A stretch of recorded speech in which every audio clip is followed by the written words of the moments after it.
Hey guys, welcome to Across the Middle. My name is Victor Contreras, and I'm your resident AFC North expert. Wanted to go ahead and start with some updates from last week, first week of OTAs. Wanted to start with the Cincinnati Bengals, the leaders of the AFC North for last year. They had actually a pretty quiet week. Injury reports, nothing really new, everything from last year. Clint Bowling, Geno Atkins, and Leon Hall, all present at OTAs but not practicing. Clint Bowling and Geno Atkins will probably not be doing anything until about the start of the season, and Leon Hall should be ready by training camp. Obviously, a rookie that benefits from this is undrafted guard Trey Hopkins. He's going to be taking reps in place of Clint Bowling, so that's good for him. Another notable change is that Jeremy Hill started taking reps with the second team, so he displaced Ben Jarvis Green-Ellis, who is now taking reps with the third team, and Giovanni Bernard is still taking reps with the first team, so he seems to have his spot on lock. They had a pretty quiet first week, which you'll see in a couple other teams that was actually pretty good.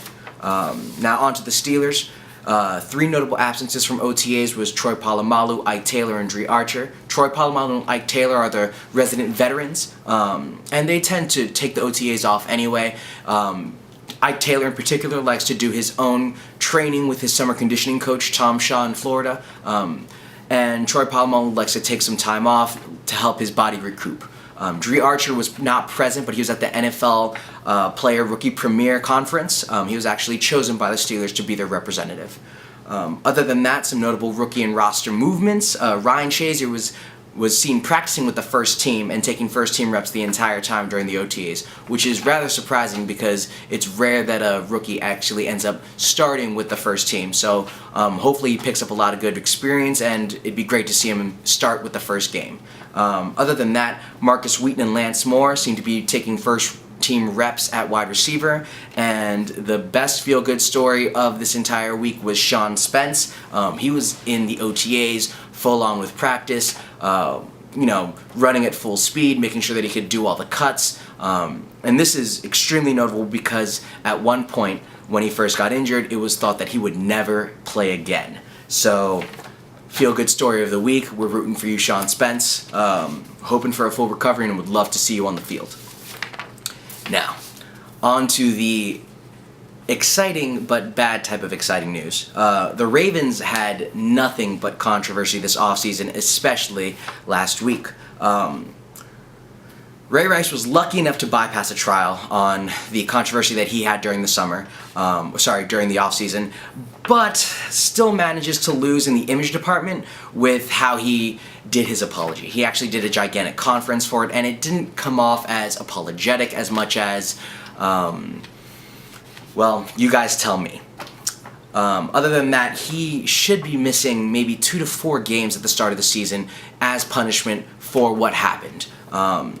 No news has actually come out officially from that, but considering what's happened to other players before, that's what they're expecting. And it seems the Ravens are expecting the same thing as well. Lorenzo Taliaferro was arrested. He's the 4th-round pick running back out of the small school. He was arrested for destruction of property and drunk in public in Williamsburg, Virginia. Definitely not what you want to be hearing when you're the Ravens organization. He's actually the 4th Raven arrested this offseason, following Ray Rice, Ja Reed, and Deontay Thompson. So that's not the type of information or news that you want going out about your organization. And then, of course, Jacoby Jones, Bernard Pierce, and Jimmy Smith had a misunderstanding that was reported as being thrown out at a nightclub at Secrets in Ocean City, Maryland. When they actually went back to talk to the club owner, he said there was really no problem. They left on their own accord. They came back later and had a good time. But you can tell that people are waiting to pounce on any bad news from the Ravens because they seem to have so much of it. When I said earlier that the Ravens seem to be feeling like Ray Rice is going to be suspended for the first 2 to 4 games, it's because Justin Forsett has been taking first-team reps in the OTAs. So not Ray Rice, not Lorenzo Taliaferro, but Justin Forsett taking first-team reps. It seems like they're preparing for the worst, and that's pretty sad. I wonder what you guys think. Do you guys think that the Ravens will be able to turn their running game that was a hindrance last year into a strength this year, or do you think it's going to be as many problems as it was last year? And then moving on to the Browns. Injury reports, their first-round pick cornerback Justin Gilbert was seen limping off the field with a knee issue, putting on an ice pack on it earlier in the week. He did assure the reporters and the fans that it was nothing really to worry about, but obviously I just wanted to give you guys that information.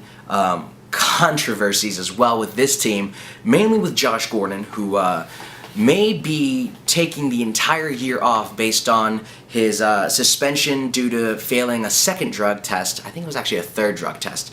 But he was caught speeding, and one of his 3 passengers was caught with possession of marijuana. This is definitely not what you want to be happening when you are already in the throes of a suspension coming down on you. So doesn't look good for him. He's definitely putting a lot of money at risk. Other than that, the most exciting news about the Browns would be the QB battle between Hoyer, Thigpen, and Manziel, obviously. Manziel's been taking reps with the first team, reps with the third team, reps with the second team, been bouncing around all week. Most notably, he did take reps with the first team around the latter parts of the OTAs. Now their head coach, Mike Pettine, says that Manziel has a long way to go to be able to catch up to Hoyer when it comes to being able to read the field, being able to line up the offense. But Kyle Shanahan was saying that he compares Manziel to RG3, which we all know Kyle Shanahan was extremely happy to have drafted for the Redskins, and who he helped win Rookie of the Year. So, do you guys think Manziel's going to be starting week 1, week 2, week 3? Want to hear some feedback from you guys. I personally think that the head coach is just saying these things because he's got to do his due diligence and make sure that Hoyer doesn't feel like he's losing his job out to a rookie. But I do feel like Manziel will be taking the reins week 1. And I don't even think Hoyer would be, given the chance of throwing his first interception before Manziel takes those reins.